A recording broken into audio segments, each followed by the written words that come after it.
been Business Review, your daily source for the most critical stories in the financial world.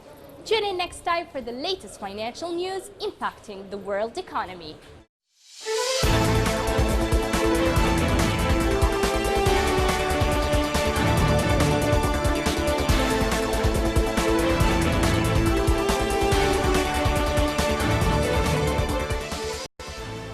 Antonio Gaudi's extraordinary Sagrada Familia, or Sacred Family Temple in Barcelona, was disinfected as it prepared to reopen doors with strict anti-coronavirus regulations.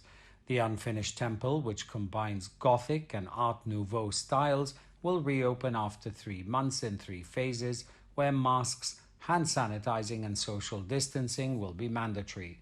The first, called the Tribute Phase, July 4th, 5th, 11th and 12th, will exclusively admit Barcelona's health and frontline workers as well as NGOs and business organizations. The second phase, Barcelona Time, residents of Catalan capital will have free access to the temple. Subsequently, at a date to be announced, national and international tourists will have access to the iconic attraction. The Sagrada Familia was ranked the 6th most visited tourist attraction in the world based on bookings, according to TripAdvisor's 2019 list. Spain is the world's 2nd most visited country after France, of course, and normally receives more than 80 million tourists a year. The pandemic has taken a huge toll on the country's tourism sector, which represents 1 job in every 8 and contributes more than 12% to Spain's 1.3 trillion euro gross domestic product. The Spanish government announced on June the 18th a near $4.82 billion plan to help the crucial tourism industry recover from the pandemic.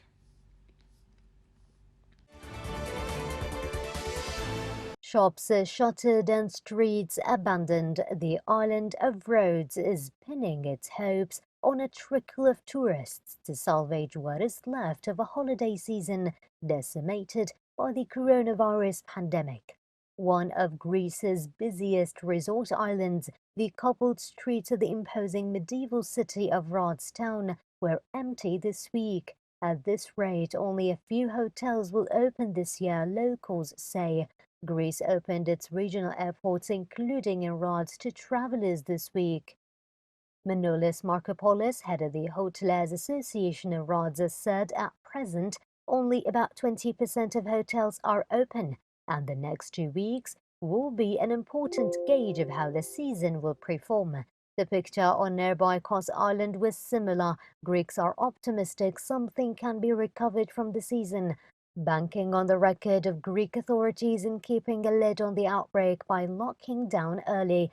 It has recorded less than 3,500 cases of COVID-19 and 192 deaths. Others just want to keep their heads above water. Greece's tourism sector accounts for 1/5 of its economic output and employs 700,000 people. Hassan Haji Suleiman, who runs a beach bar and restaurant on Kos, says the season would have usually started in April and lasted 6 months. So 3 months have already been lost, which businesses hope to make up by extending the season. And there is also always the fear of businesses being affected by a possible quarantine on the island. Shop owners say the streets in front of their tourist shop in the main town would have been bustling this time of the year. China said the artificial blocks to bilateral cooperation would harm India's interest, and the two countries should work together to uphold peace in the border region. The Chinese Foreign Ministry, Zhao Lijian, said Beijing will take necessary measures to uphold the rights of Chinese businesses in India.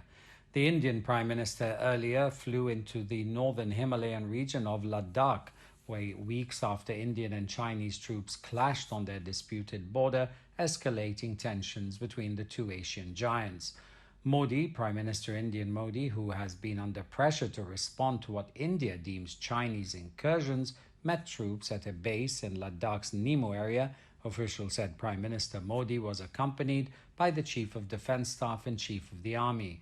India and China have traded blame for triggering the high-altitude brawl in the Galwan Valley on June the 15th, in which 20 Indian soldiers were killed and at least 76 injured.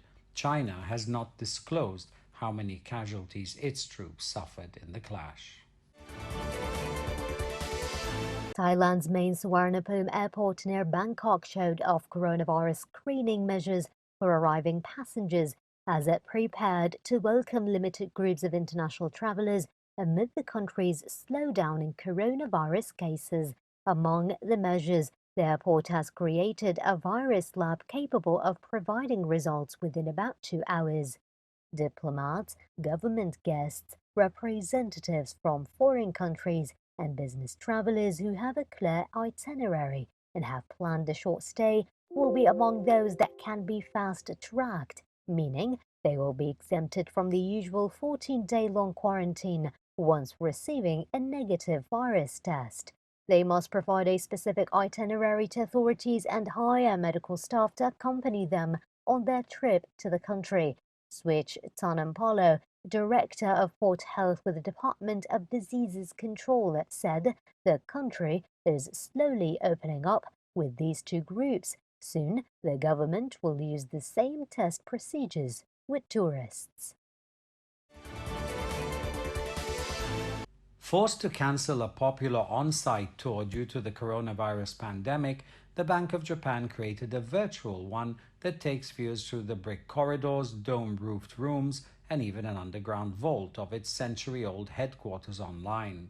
With a click of the mouse, visitors to the Tour the BOJ from Home site enter through the central bank's massive courtyard and stroll inside the Western classical-style building with a 360-degree panoramic view of its interiors. They can also borrow a three-dimensional virtual reality interactive video of the building and hunt for treasures that include an old chair that had been used by the BOJ's governors and one of the world's first automatic bill inspection machines.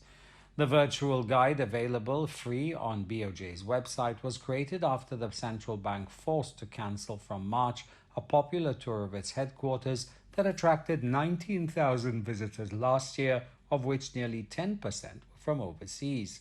BOJ director has said what's unique about this online tour is that it's not affected by COVID-19 and visitors can have the historical building all to themselves. Located in Tokyo's Nihonbashi business district, the BOJ's headquarters consists of a new complex and an old heritage building that was built in 1896.